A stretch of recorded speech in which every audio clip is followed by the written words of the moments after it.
ఒక చిన్న బాలుడు సముద్ర తీరంలో ఒక గుడ్డును కనుగొంటాడు. అతను దానిని ఆసక్తిగా పరిశీలిస్తుంటాడు. దాని లోపల నుండి ఏదో కదులుతున్నట్లు కనిపిస్తుంది. అతను త్వరగా తన స్నేహితురాలిని పిలుస్తాడు. ఇప్పుడు వారిద్దరూ ఆ గుడ్డును చూస్తున్నారు. ఎందుకంటే దాని లోపల ఏదో కదలిక జరుగుతోంది. ఆ అమ్మాయి గుడ్డును తాకుతుంది. వెంటనే దాని నుండి ఒక తాబేలు బయటకు వస్తుంది. కొన్ని నిమిషాల్లోనే అది చాలా పెద్దగా మారుతుంది. బాలుడు తాబేలు మీద తన స్నేహితురాలి పేరు రాస్తాడు. దానికి బదులుగా ఆ అమ్మాయి అతనికి ఒక బ్రాస్లెట్ బహుమతిగా ఇస్తుంది. బాలుడు నిద్రపోతున్న సమయంలో ఆ తాబేలు ఆ అమ్మాయిని తనతో పాటు తీసుకెళ్తుంది. వారు సముద్ర లోతుల్లోకి వెళ్లిపోతారు. బాలుడు కన్ను తెరిచినప్పుడు అతను కేకలు వేస్తాడు.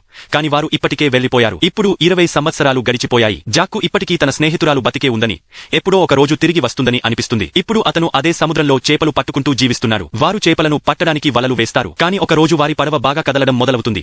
ఎందుకంటే వలలో ఏదో చాలా పెద్ద చేప చిక్కుకున్నట్లు అనిపిస్తుంది. వారు వలను పైకి లాగితే ఆ వల పీసులుగా చిరిగిపోయి ఉంటుంది. అతని పార్టనర్ చెబుతాడు, నీటిలో ఏదో చాలా పెద్ద జీవి ఉందని.